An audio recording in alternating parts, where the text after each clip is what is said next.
ಓಂ ಶಾಂತಿ. ತಾರೀಕು 7/1/2026. ಪ್ರಾತಃ ಮುರಳಿ. ಮಧುರ ಮಕ್ಕಳೇ, ಎಂದೂ ತಮ್ಮ ಕೈಯಲ್ಲಿ ಕಾನೂನು ತೆಗೆದುಕೊಳ್ಳಬೇಡಿ. ಒಂದು ವೇಳೆ ಯಾರದೇ ತಪ್ಪಿದ್ದರೆ ತಂದೆಗೆ ದೂರು ಕೊಡಿ. ಆಗ ತಂದೆಯು ಎಚ್ಚರಿಕೆಯನ್ನು ನೀಡುತ್ತಾರೆ. ಪ್ರಶ್ನೆ: ತಂದೆಯು ಯಾವ ಕಾಂಟ್ರಾಕ್ಟ್ ತೆಗೆದುಕೊಂಡಿದ್ದಾರೆ? ಉತ್ತರ: ಮಕ್ಕಳ ಅವಗುಣಗಳನ್ನು ತೆಗೆಯುವ ಕಾಂಟ್ರಾಕ್ಟ್ ಅನ್ನು ತಂದೆಯೊಬ್ಬರೇ ತೆಗೆದುಕೊಂಡಿದ್ದಾರೆ. ಮಕ್ಕಳ ಕೊರತೆಗಳನ್ನು ತಂದೆಯು ಕೇಳುತ್ತಾರೆಂದರೆ ಅದನ್ನು ತೆಗೆಯಲು ಪ್ರೀತಿಯಿಂದ ತಿಳುವಳಿಕೆ ನೀಡುತ್ತಾರೆ. ಒಂದು ವೇಳೆ ನೀವು ಮಕ್ಕಳಿಗೆ ಯಾರದೇ ನಿರ್ಬಲತೆ ಕಂಡುಬಂದರೂ ಸಹ ನೀವು ತಮ್ಮ ಕೈಯಲ್ಲಿ ಕಾನೂನನ್ನು ತೆಗೆದುಕೊಳ್ಳಬೇಡಿ. ಕಾನೂನು ತೆಗೆದುಕೊಳ್ಳುವುದು ಸಹ ತಪ್ಪಾಗಿದೆ. ಓಂ ಶಾಂತಿ. ಮಧುರಾತಿ ಮಧುರ ಆತ್ಮೀಯ ಮಕ್ಕಳು, ತಂದೆಯಿಂದ ರಿಫ್ರೆಶ್ ಆಗಲು ಬರುತ್ತೀರಿ. ಏಕೆಂದರೆ ಬೇಹದ್ದಿನ ತಂದೆಯಿಂದ ಬೇಹದ್ದಿನ ರಾಜ್ಯಭಾಗ್ಯವನ್ನು ಪಡೆಯಬೇಕೆಂದು ನೀವು ಮಕ್ಕಳಿಗೆ ತಿಳಿದಿದೆ. ಇದನ್ನು ಎಂದು ಮರೆಯಬಾರದು. ಆದರೆ ಮರೆತು ಹೋಗುತ್ತೀರಿ. ಮಾಯೆಯು ಮರೆಸಿಬಿಡುತ್ತದೆ. ಒಂದು ವೇಳೆ ಮರೆಸದಿದ್ದರೆ ಬಹಳ ಖುಷಿ ಇರುವುದು. ತಂದೆಯು ತಿಳಿಸುತ್ತಾರೆ, ಮಕ್ಕಳೇ, ಈ ಬ್ಯಾಡ್ಜ್ ಅನ್ನು ಪದೇ ಪದೇ ನೋಡುತ್ತಾ ಇರಿ, ಚಿತ್ರಗಳನ್ನು ನೋಡುತ್ತಾ ಇರಿ, ನಡೆಯುತ್ತಾ ತಿರುಗಾಡುತ್ತಾ ಬ್ಯಾಡ್ಜ್ ಅನ್ನು ನೋಡಿಕೊಳ್ಳುತ್ತಾ ಇರಿ. ಆಗ ತಂದೆಯ ಮೂಲಕ, ತಂದೆಯ ನೆನಪಿನಿಂದ ನಾವು ಈ ರೀತಿ ಆಗುತ್ತಿದ್ದೇವೆ, ದೈವಿ ಗುಣಗಳನ್ನು ಧಾರಣೆ ಮಾಡಬೇಕೆಂದು ಅರ್ಥವಾಗುತ್ತದೆ. ಜ್ಞಾನವು ಸಿಗಲು ಇದೊಂದೇ ಸಮಯವಾಗಿದೆ. ತಂದೆಯು ತಿಳಿಸುತ್ತಾರೆ, ಮಧುರಾತಿ ಮಧುರ ಮಕ್ಕಳೇ, ಹಗಲು ರಾತ್ರಿ ಮಧುರಾತಿ ಮಧುರ ಎಂದು ಹೇಳುತ್ತಿರುತ್ತಾರೆ. ಆದರೆ ಮಧುರಾತಿ ಮಧುರ ಬಾಬಾ ಎಂದು ಮಕ್ಕಳು ಹೇಳುವುದಿಲ್ಲ. ವಾಸ್ತವದಲ್ಲಿ ಇಬ್ಬರಿಗೂ ಹೇಳಬೇಕು. ಇಬ್ಬರೂ ಮಧುರ ಅಲ್ಲವೇ? ಬೇಹದ್ದಿನ ಬಾಪ್ ದಾದ. ಆದರೆ ಕೆಲವರು ದೇಹಾಭಿಮಾನಿಗಳು ಕೇವಲ ತಂದೆಗೆ ಮಾತ್ರ ಮಧುರಾತಿ ಮಧುರ ಬಾಬಾ ಎಂದು ಹೇಳುತ್ತಾರೆ. ಕೆಲವು ಮಕ್ಕಳಂತೂ ಕ್ರೋಧದಲ್ಲಿ ಬಂದು ಕೆಲವೊಮ್ಮೆ ಬಾಬ್ದಾದರವರಿಗೂ ಏನಾದರೂ ಹೇಳಿಬಿಡುತ್ತಾರೆ. ತಂದೆಗೆ ಹೇಳಿದರೆ ದಾದರವರಿಗೂ ಹೇಳಿದರೂ ಒಂದೇ ಮಾತಾಗುತ್ತದೆ. ಕೆಲವೊಮ್ಮೆ ಬ್ರಾಹ್ಮಣಿಯರ ಮೇಲೆ ಕೆಲವೊಮ್ಮೆ ಪರಸ್ಪರ ಮುನಿಸಿಕೊಳ್ಳುತ್ತಾರೆ. ಬೇಹದ್ದಿನ ತಂದೆಯು ಕುಳಿತು ಮಕ್ಕಳಿಗೆ ಶಿಕ್ಷಣ ಕೊಡುತ್ತಾರೆ. ಹಳ್ಳಿಯಲ್ಲೂ ಬಹಳ ಮಂದಿ ಮಕ್ಕಳಿದ್ದಾರೆ. ಎಲ್ಲರಿಗೂ ಬರೆಯುತ್ತಿರುತ್ತಾರೆ. ನೀವು ಬಹಳ ಕೋಪ ಮಾಡಿಕೊಳ್ಳುತ್ತೀರೆಂದು, ನಿಮ್ಮ ಮೇಲೆ ದೂರು ಬರುತ್ತಿದೆ ಎಂದು ಹೇಳುತ್ತಾರೆ. ಬೇಹದ್ದಿನ ತಂದೆಯು ಇದಕ್ಕೆ ದೇಹಾಭಿಮಾನವೆಂದೇ ಹೇಳುತ್ತಾರೆ.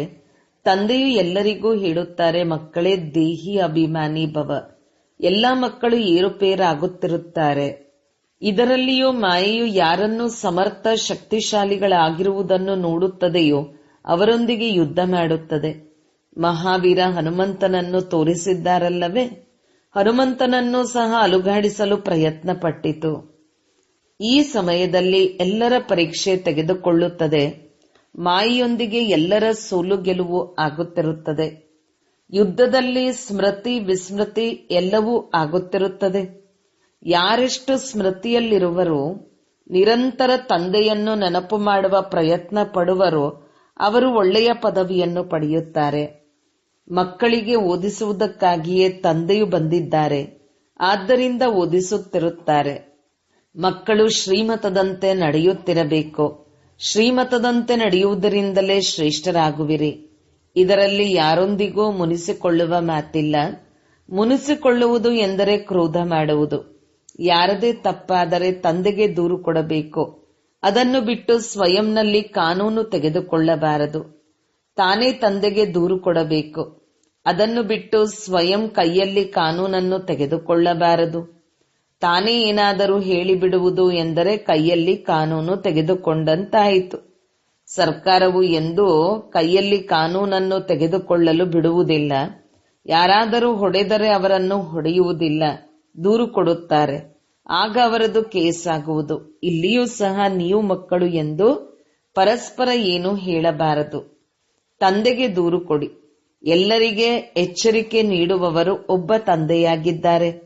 ತಂದೆಯು ಬಹಳ ಮಧುರವಾಗಿ ಯುಕ್ತಿಗಳನ್ನು ತಿಳಿಸುತ್ತಾರೆ. ಮಧುರತೆಯಿಂದ ಶಿಕ್ಷಣ ಕೊಡುತ್ತಾರೆ. ದೇಹಾಭಿಮಾನಿಗಳಾಗುವುದರಿಂದ ತಮ್ಮದೇ ಪದವಿಯನ್ನು ಕಡಿಮೆ ಮಾಡಿಕೊಳ್ಳುತ್ತೀರಿ. ನಷ್ಟವನ್ನೇಕೆ ಮಾಡಿಕೊಳ್ಳಬೇಕು? ಎಷ್ಟು ಸಾಧ್ಯವೋ ತಂದೆಯನ್ನು ಪ್ರೀತಿಯಿಂದ ನೆನಪು ಮಾಡಿ.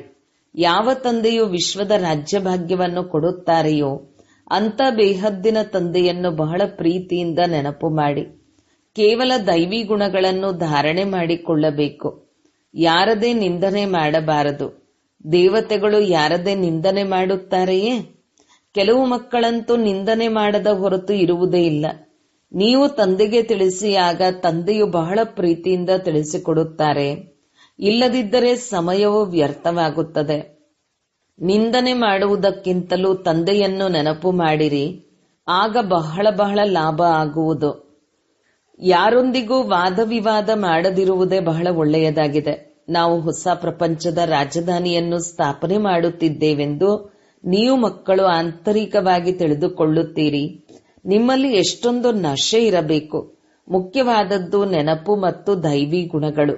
ಮಕ್ಕಳು ಚಕ್ರವನ್ನು ನೆನಪು ಮಾಡುತ್ತೀರಿ, ಅದಂತೂ ಸಹಜವಾಗಿ ನೆನಪಿಗೆ ಬರುತ್ತದೆ. 84 ಜನ್ಮಗಳ ಚಕ್ರ ಅಲ್ಲವೇ? ನಿಮಗೆ ಸೃಷ್ಟಿಯ ಆದಿ ಮಧ್ಯ ಅಂತ್ಯ ಕಾಲದ ಅವಧಿಯು ಸ್ಪಷ್ಟ ಜ್ಞಾನ ತಿಳಿದಿದೆ. ಅಂದ ಮೇಲೆ ಅನ್ಯರಿಗೂ ಬಹಳ ಪ್ರೀತಿಯಿಂದ ಪರಿಚಯ ಕೊಡಬೇಕು. ಬೇಹದ್ದಿನ ತಂದೆಯು ನಮ್ಮನ್ನು ವಿಶ್ವದ ಮಾಲೀಕರನ್ನಾಗಿ ಮಾಡುತ್ತಿದ್ದಾರೆ. ರಾಜಯೋಗವನ್ನು ಕಲಿಸುತ್ತಿದ್ದಾರೆ. ವಿನಾಶವು ಸನ್ಮುಖದಲ್ಲಿದೆ. ಇದು ಸಂಗಮ ಯುಗವಾಗಿದೆ. ಈಗ ಹೊಸ ಪ್ರಪಂಚವು ಸ್ಥಾಪನೆಯಾಗುತ್ತದೆ ಮತ್ತು ಹಳೆಯ ಪ್ರಪಂಚವು ಸಮಾಪ್ತಿಯಾಗಲಿದೆ. ತಂದೆಯು ಮಕ್ಕಳಿಗೆ ಎಚ್ಚರಿಕೆ ನೀಡುತ್ತಿರುತ್ತಾರೆ. ಮಕ್ಕಳೇ, ಸ್ಮರಣೆ ಮಾಡಿ ಮಾಡಿ ಸುಖ ಪಡೆಯಿರಿ. ಆಗ ತನುವಿನ ಎಲ್ಲ ಕಲಹ ಕ್ಲೇಶಗಳು ಕಳೆಯುವುವು. ಅರ್ಧಕಲ್ಪಕ್ಕಾಗಿ ಎಲ್ಲವೂ ದೂರವಾಗುತ್ತದೆ. ತಂದೆಯು ಸುಖಧಾಮವನ್ನು ಸ್ಥಾಪನೆ ಮಾಡುತ್ತಾರೆ, ಮತ್ತೆ ರಾವಣನು ದುಃಖಧಾಮವನ್ನು ಸ್ಥಾಪನೆ ಮಾಡುತ್ತಾನೆ. ಇದನ್ನು ಸಹ ನೀವು ಮಕ್ಕಳು ನಂಬರ್ವಾರ್ ಪುರುಷಾರ್ಥದ ಅನುಸಾರ ತಿಳಿದುಕೊಂಡಿದ್ದೀರಿ. ತಂದೆಗೆ ಮಕ್ಕಳಲ್ಲಿ ಎಷ್ಟೊಂದು ಪ್ರೀತಿ ಇರುತ್ತದೆ. ಆದಿಯಿಂದ ತಂದೆಗೆ ಪ್ರೀತಿ ಇದೆ. ಮಕ್ಕಳಿಗೂ ತಿಳಿದಿದೆ ಮತ್ತು ನನಗೂ ತಿಳಿದಿದೆ. ಯಾವ ಮಕ್ಕಳು ಕಾಮಚಿತೆಯನ್ನೇರಿ ಕಪ್ಪಾಗಿ ಬಿಟ್ಟಿದ್ದಾರೆಯೋ ಅವರನ್ನು ಸುಂದರರನ್ನಾಗಿ ಮಾಡಲು ಹೋಗುತ್ತೇನೆ. ತಂದೆಯಂತೂ ಜ್ಞಾನಪೂರ್ಣನಾಗಿದ್ದಾರೆ. ಮಕ್ಕಳೂ ಸಹ ನಿಧಾನವಾಗಿ ಜ್ಞಾನವನ್ನು ಪಡೆದುಕೊಳ್ಳುತ್ತೀರಿ. ಮಾಯೆಯು ಮತ್ತೆ ಮರೆಸಿಬಿಡುತ್ತದೆ. ಆ ಖುಷಿ ಇರಲು ಬಿಡುವುದಿಲ್ಲ. ನೀವು ಮಕ್ಕಳಿಗಂತೂ ದಿನ ಪ್ರತಿದಿನ ಖುಷಿಯ ನಶೆ ಏರಬೇಕು. ಸತ್ಯಯುಗದಲ್ಲಿ ಆ ಖುಷಿ ಇತ್ತು. ಈಗ ಮತ್ತೆ ನೆನಪಿನ ಯಾತ್ರೆಯಿಂದ ಅದನ್ನು ಪಡೆದುಕೊಳ್ಳಬೇಕು. ಅದು ನಿಧಾನವಾಗಿ ಏರುವುದು. ಸೋಲು ಗೆಲುವು ಆಗುತ್ತಾ ಮತ್ತೆ ನಂಬರ್ವಾರ್ ಪುರುಷಾರ್ಥದ ಅನುಸಾರ ಕಲ್ಪದ ಹಿಂದಿನ ರೀತಿ ತಮ್ಮ ಪದವಿಯನ್ನು ಪಡೆದುಕೊಳ್ಳುತ್ತೀರಿ. ಬಾಕಿ ಕಲ್ಪವು ಎಷ್ಟು ಸಮಯ ಹಿಡಿಸುತ್ತೋ ಅಷ್ಟೇ ಸಮಯ ಹಿಡಿಸುತ್ತದೆ. ಯಾರು ಕಲ್ಪವು ತೇರ್ಗಡೆಯಾಗುವರೋ ಅವರೇ ಆಗುವರು. ಬಾಬ್ದಾದ ಸಾಕ್ಷಿಯಾಗಿ ಮಕ್ಕಳ ಸ್ಥಿತಿಯನ್ನು ನೋಡುತ್ತೇವೆ ಮತ್ತು ತಿಳುವಳಿಕೆ ನೀಡುತ್ತಿರುತ್ತೇವೆ. ಹೊರಗಿನ ಸೇವಾ ಕೇಂದ್ರಗಳಲ್ಲಿದ್ದಾಗ ಇಷ್ಟು ರಿಫ್ರೆಶ್ ಆಗಿರುವುದಿಲ್ಲ.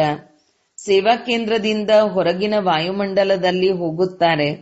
ಆದ್ದರಿಂದ ಇಲ್ಲಿಗೆ ಮಕ್ಕಳು ರಿಫ್ರೆಶ್ ಆಗುವುದಕ್ಕಾಗಿಯೇ ಬರುತ್ತೀರಿ. ಪರಿವಾರ ಸಹಿತ ಎಲ್ಲರಿಗೆ ನೆನಪು ಪ್ರೀತಿಯನ್ನು ತಿಳಿಸಿ ಎಂದು ತಂದೆಯು ಬರೆಯುತ್ತಾರೆ. ಅವರು ಲೌಕಿಕ ತಂದೆ, ಇವರು ಬೇಹದ್ದಿನ ತಂದೆಯಾಗಿದ್ದಾರೆ. ತಂದೆ ಮತ್ತು ದಾದಾ ಇಬ್ಬರಿಗೂ ಬಹಳಷ್ಟು ಪ್ರೀತಿ ಇದೆ. ಏಕೆಂದರೆ ಕಲ್ಪವು ಬಹಳ ಪ್ರಿಯವಾದ ಸರ್ವಿಸ್ ಮಾಡುತ್ತೀರಿ ಮತ್ತು ಬಹಳ ಪ್ರೀತಿಯಿಂದ ಮಾಡುತ್ತೀರೆಂದು ಅಂತರ್ಯದಲ್ಲಿ ದಯೆ ಬರುತ್ತದೆ.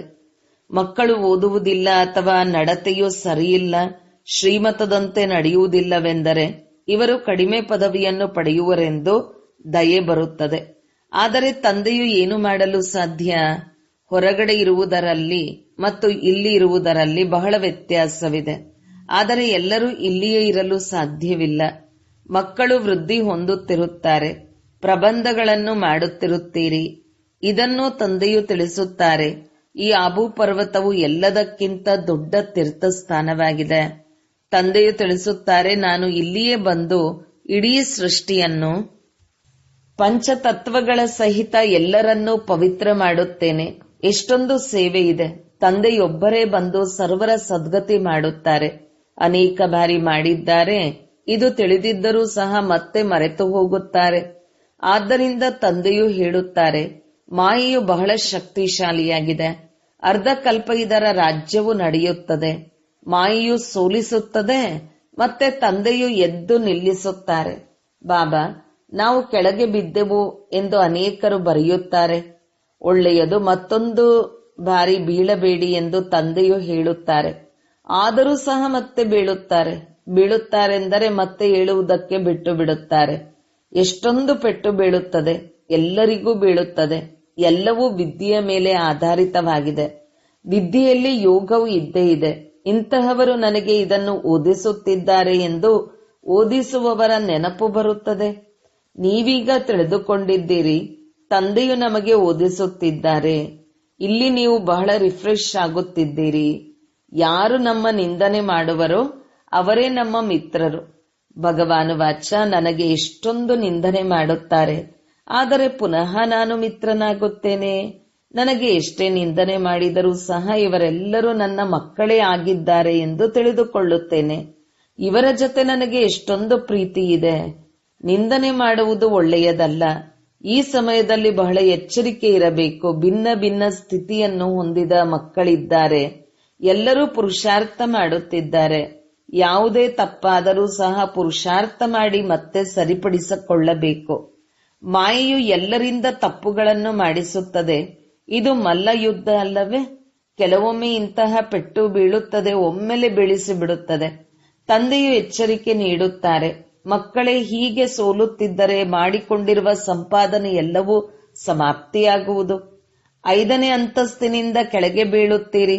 ಬಾಬಾ, ಇಂತಹ ತಪ್ಪನ್ನು ಮತ್ತೆಂದೂ ಮಾಡುವುದಿಲ್ಲ, ಈಗ ಕ್ಷಮಿಸಿ ಎಂದು ಕೇಳುತ್ತಾರೆ. ಆದರೆ ತಂದೆಯನ್ನು ಕ್ಷಮೆ ಮಾಡುವರು?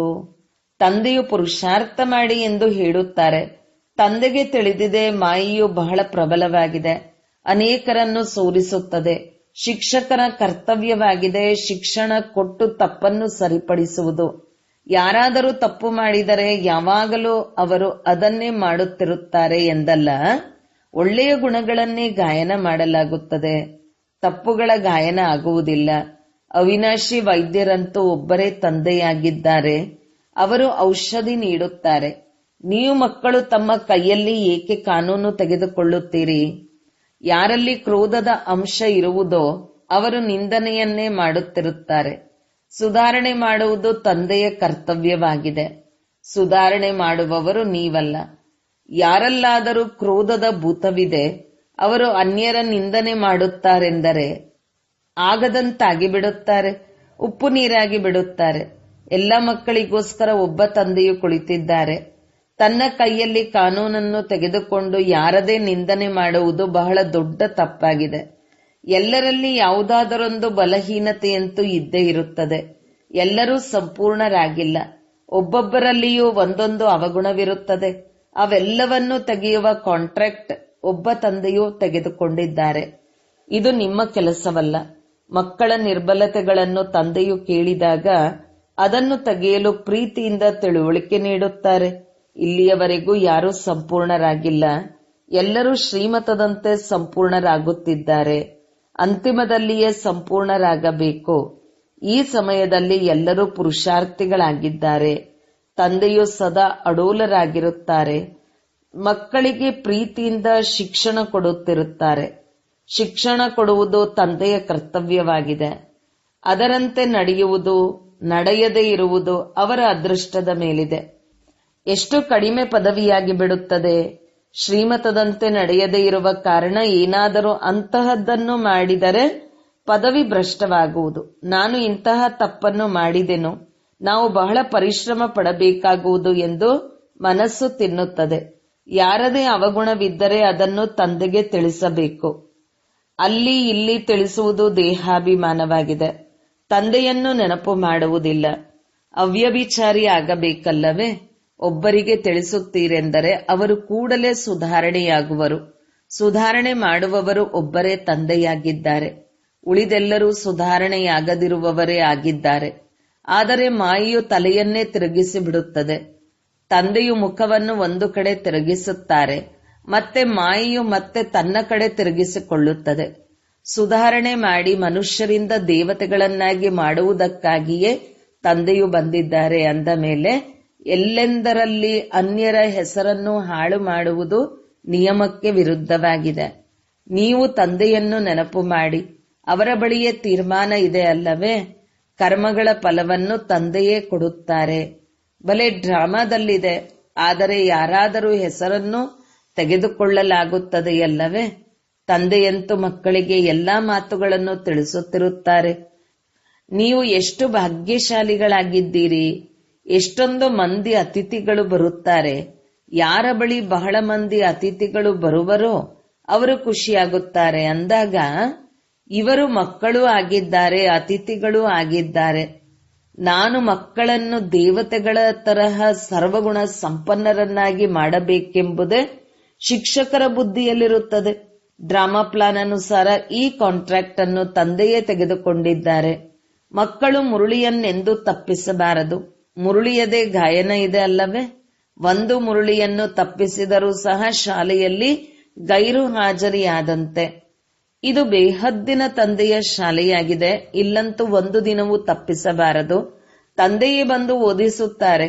ಪ್ರಪಂಚದಲ್ಲಿ ಯಾರಿಗೂ ತಿಳಿದಿಲ್ಲ ಸ್ವರ್ಗದ ಸ್ಥಾಪನೆ ಹೇಗಾಗುತ್ತದೆ ಎಂಬುದನ್ನು ಯಾರೂ ತಿಳಿದುಕೊಂಡಿಲ್ಲ. ನೀವು ಎಲ್ಲವನ್ನೂ ತಿಳಿದುಕೊಂಡಿದ್ದೀರಿ. ಈ ವಿದ್ಯೆಯು ಬಹಳ ಬಹಳ ಸಂಪಾದನೆ ಮಾಡಿಕೊಳ್ಳಲು ಮೂಲವಾಗಿದೆ. ಈ ವಿದ್ಯೆಯ ಫಲವು ಜನ್ಮ ಜನ್ಮಾಂತರಕ್ಕಾಗಿ ಸಿಗುತ್ತದೆ. ಎಲ್ಲ ವಿನಾಶದ ಸಂಬಂಧವು ನಿಮ್ಮ ವಿದ್ಯೆಯೊಂದಿಗಿದೆ. ನಿಮ್ಮ ವಿದ್ಯೆಯು ಮುಕ್ತಾಯವಾದಾಗ ಈ ಯುದ್ಧವು ಆರಂಭವಾಗುವುದು. ಓದುತ್ತಾ ಓದುತ್ತಾ ತಂದೆಯನ್ನು ನೆನಪು ಮಾಡುತ್ತಾ ಯಾವಾಗ ಅಂಕಗಳು ಪೂರ್ಣವಾಗುವುದೋ, ಪರೀಕ್ಷೆಯು ಮುಕ್ತಾಯವಾಗುವುದೋ ಆಗ ಮುಕ್ತಾಯವಾಗುತ್ತದೆ. ನಿಮ್ಮ ವಿದ್ಯೆಯು ಮುಗಿಯಿತೆಂದರೆ ಯುದ್ಧ ಆರಂಭವಾಗುವುದು. ಹೊಸ ಪ್ರಪಂಚಕ್ಕಾಗಿ ಇದು ಹೊಸ ಜ್ಞಾನವಾಗಿದೆ.